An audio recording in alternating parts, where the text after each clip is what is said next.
Hello every one, welcome back. ഇന്ന് ഞാൻ സ്റ്റിച്ചിങ്ങിൽ ഒരു സ്ലീവ് ഡിസൈൻ ചെയ്ത് കാണിക്കാം.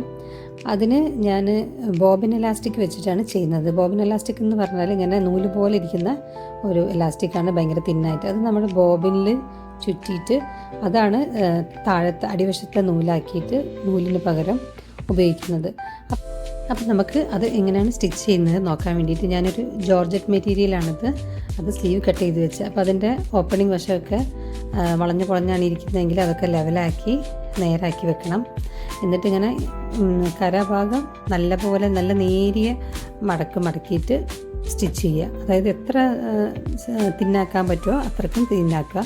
അല്ലെങ്കിൽ ഇതിപ്പോൾ സാധാരണ പ്രഷർ ഫുട്ട് ആയതുകൊണ്ടാണ് അങ്ങനെ അത്ര തിന്നാക്കി അടിക്കേണ്ടി വരുന്നത്. നിങ്ങളുടെ കയ്യിൽ പീക്കോ സ്റ്റിച്ചൊക്കെ ചെയ്യാൻ പറ്റിയ പ്രഷർ ഫുട്ട് വേറെ ഉണ്ടെങ്കിൽ അത് വെച്ചടിച്ചാലും നല്ലതാണ്. അല്ലെങ്കിൽ ഇങ്ങനെ ഉരുട്ടി അടിക്കാൻ പറ്റിയാൽ അതും നല്ലതാണ്. പ്രത്യേകിച്ച് ഈ ജോർജറ്റ് തുണിയിലൊക്കെ അങ്ങനെ അടിച്ചു കഴിഞ്ഞാൽ അറ്റം കാണാനായിട്ട് നല്ല ഭംഗിയുണ്ടാവും. അപ്പോൾ നമുക്കത് മുഴുവനായിട്ട് അടിച്ചെടുക്കാം.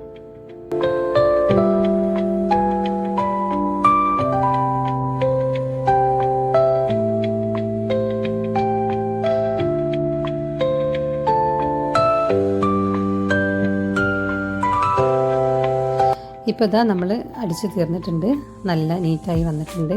ഇനി നമുക്ക് ബോബിൻ കേസിലത്തെ ബോബിൻ എടുത്തിട്ട് ആ നൂലിൻ്റെ ബോബിൻ മാറ്റിയിട്ട് നമുക്കിനി എലാസ്റ്റിക് നിറച്ച ബോബിനാണ് ഇനി അതിലേക്ക് വെച്ച് കൊടുക്കേണ്ടത്. അതിന് ഞാൻ നല്ലപോലെ എലാസ്റ്റിക് ചുറ്റി എടുത്തിട്ടുണ്ട് ബോബിനിൽ. അത് അടിയിലത്തെ നൂലിന് പകരമായിട്ട് അത് വെക്കുക. അപ്പോൾ ആദ്യം തന്നെ കുറച്ച് നൂലും ആ എലാസ്റ്റിക്കൊക്കെ പുറത്തോട്ട് തള്ളി നിൽക്കുന്നത് നല്ലതാണ്, നമുക്ക് വലിച്ചു പിടിക്കാനുള്ള സൗകര്യത്തിന് അത് നല്ലതാണ്. അപ്പോൾ ഈ തുണിയിൽ നമ്മൾ ഈ കരഭാഗം അടിച്ച ചീത്ത ഭാഗം താഴേക്കും നല്ല ഭാഗം മുകളിലേക്കും ആയിട്ട് വേണം നമ്മൾ വെക്കാൻ. കാരണം നമ്മൾ എലാസ്റ്റിക് താഴെയാണല്ലോ വരേണ്ടത്, അപ്പോൾ ചീത്ത ഭാഗത്താണ് എലാസ്റ്റിക്കിൻ്റെ ഇത് വരിക. അപ്പോൾ ഞാനിപ്പോൾ തൽക്കാലം ഒരു പല്ലകലത്തിലാണ് പ്രഷർ ഫൂട്ടിൻ്റെ ചെയ്യുന്നത്, അതുകൊണ്ടാണ് പ്രത്യേകം മാർക്കൊന്നും ചെയ്യാത്തത്. ഓരോ ലൈനും ഞാൻ ഓരോ പ്രഷർ ഫൂട്ട് അകലത്തിലാണ് ചെയ്യുന്നത്. നിങ്ങൾക്കും അങ്ങനെ വേണമെങ്കിൽ ചെയ്യാം, പിന്നെ അതിനെക്കാട്ടിലും അടുപ്പിച്ചും വേണമെങ്കിൽ ചെയ്യാം. അപ്പോൾ അതാ നമ്മൾ ആ നൂലും അതും എലാസ്റ്റിക്കും കൂടെ പിടിച്ചിങ്ങനെ ബാക്കിൽ നിന്ന് ഒന്നിങ്ങനെ വലിച്ചു കൊടുക്കണം സപ്പോർട്ട് ചെയ്യാൻ. അതേപോലെ തന്നെ ഫ്രണ്ട് സൈഡിലും നമ്മൾ ഈ കൈ കൊണ്ടും നല്ലോണം പിടിച്ചിട്ട് ഇങ്ങനെ പതുക്കെ അടിച്ചെടുക്കണം. കാരണം എലാസ്റ്റിക്കിൻ്റെ ഇത് ചിലപ്പോൾ മെഷീനിൽ കുടുങ്ങരുത്. അപ്പം നമ്മൾ സ്ലോലി അടിച്ചെടുത്താൽ മതി. അങ്ങനെ നീറ്റായിട്ട് ഇങ്ങനെ അടിച്ച് തീരുന്ന ഭാഗവും നമ്മൾ ഇതുപോലെ തന്നെ കുറച്ചങ്ങോട്ട് നീട്ടി പുറത്തോട്ട് എടുത്തിട്ട് വേണം സ്റ്റിച്ച് ചെയ്യാനായിട്ട്. അപ്പോഴാണ് നമുക്ക് അടുത്ത ലൈന് സ്റ്റിച്ച് ചെയ്യുമ്പോഴും അങ്ങനെ പിടിച്ച് ഇങ്ങനെ വലിച്ചു കൊടുക്കാനായിട്ട് നല്ല എളുപ്പമായിരിക്കും അത്. അപ്പോൾ ഇതിങ്ങനെ ഓരോ പല്ലകലത്തിൽ ഞാനൊരു 5 ലൈന് മാക്സിമം അടിക്കുന്നുണ്ട്. അപ്പോൾ നിങ്ങൾക്ക് എത്ര വേണോ ഓരോ ഡ്രസ്സും നമ്മൾ ഡിസൈൻ ചെയ്യുന്നതിനനുസരിച്ചിട്ട്. ഇത് സ്പെഷ്യലി നമുക്ക് ഗൗൺ പോലുള്ള ഡ്രസ്സുകളൊക്കെ ഉണ്ടല്ലോ, മാക്സി ഡ്രസ്സ്, ഗൗണ്, അങ്ങനെയൊക്കെയുള്ള പ്രത്യേകിച്ച് ഇതുപോലത്തെ മെറ്റീരിയൽ ജോർജറ്റ് മെറ്റീരിയലിലൊക്കെ ആകുമ്പോൾ നല്ല ഭംഗിയാണ് ഇങ്ങനെ കാണാൻ. കാരണം ഈ ക്ലോത്ത് ഇങ്ങനെ നല്ല ലൂസായി നിൽക്കുകയും ചെയ്യും. താഴെ ഭാഗത്ത് ഇങ്ങനെ ഫുൾ സ്ലീവൊക്കെ വെക്കുമ്പം ഈ ഒരു ഡിസൈൻ വെച്ചാൽ നല്ല ഭംഗിയുണ്ടാവും. കൈയിൻ്റെ ഓപ്പണിങ് സൈഡിൽ കാണാൻ വേണ്ടിയിട്ട് നല്ല ഇങ്ങനെ പ്ലീറ്റ്സ് ആയിട്ട് ഇങ്ങനെ ചുരുക്കി നിൽക്കുകയും ചെയ്യും. ബാക്കി മേലോട്ടുള്ള ഭാഗം നല്ല ലൂസായിട്ടും കിടക്കുമ്പോൾ കാണാൻ നല്ല ഭംഗിയാണ്. അപ്പോൾ ഈ ടൈപ്പ് മെറ്റീരിയൽ പ്രത്യേകിച്ച് കോട്ടനെക്കാട്ടിലും ഈ ഒരു ടൈപ്പ് മെറ്റീരിയലാണ് ഇത് കൂടുതൽ ഭംഗി.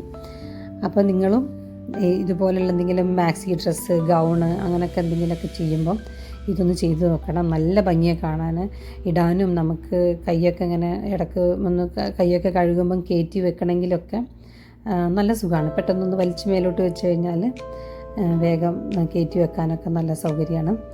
അപ്പം ഞാനിതാ ഏകദേശം ഒരു 4-5 ലൈനോളം അടിക്കുന്നുണ്ട്. അത് മുഴുവൻ ഇങ്ങനെ ആ പ്രഷർ ഫൂട്ടിൻ്റെ അകലത്തിലാണ്. അപ്പം ഈ ഒരു നിങ്ങൾക്ക് കാണുന്ന ആ ഒരു ഗ്യാപ്പ് വരുന്നുണ്ട്. നിങ്ങൾക്ക് അതിനെക്കാട്ടും ഇപ്പം നമ്മൾ വേറെ എന്തെങ്കിലും കുട്ടികൾക്കുള്ള എന്തെങ്കിലും ഡ്രസ്സോ മറ്റാണ് ഇതിന് പകരം അടിക്കുന്നതെങ്കിൽ ഇതിനെക്കാട്ടി കുറച്ചും കൂടെ അടുത്ത് വെച്ച് അടിച്ചാലും ഇത് കണ്ടപ്പോൾ ഇതിപ്പോൾ ഈ ഒരു ഗ്യാപ്പ് ഉണ്ട് ആ പ്രഷർ ഫൂട്ടിൻ്റെ. അപ്പം നിങ്ങൾക്ക് ഇതിനേക്കാട്ടിലും ഗ്യാപ്പ് കുറയ്ക്കണമെങ്കിൽ കുറച്ചും കൂടി അടുപ്പിച്ചിട്ട് വെക്കാം. അപ്പം നമ്മൾ ഏകദേശം മുഴുവൻ അടിച്ച് കഴിഞ്ഞിട്ടുണ്ട്. ഇനി നമുക്ക് സ്ലീവിൻ്റെ സൈഡ് ക്ലോസ് ചെയ്യണം. അപ്പോൾ ഇനിയിപ്പോൾ ബോബിൻ എലാസ്റ്റിക്കിൻ്റെ ആവശ്യമില്ല. അപ്പോൾ നമുക്കത് അതിനെടുത്ത് ഒഴിവാക്കിയിട്ട് ഇനി സാധാരണ നൂല് ഇട്ട് കൊടുത്താൽ മതി. സാധാരണ നൂല് ഇട്ട് കൊടുത്തിട്ട് നമുക്ക് സ്ലീവിൻ്റെ സൈഡ് ക്ലോസ് ചെയ്യാം.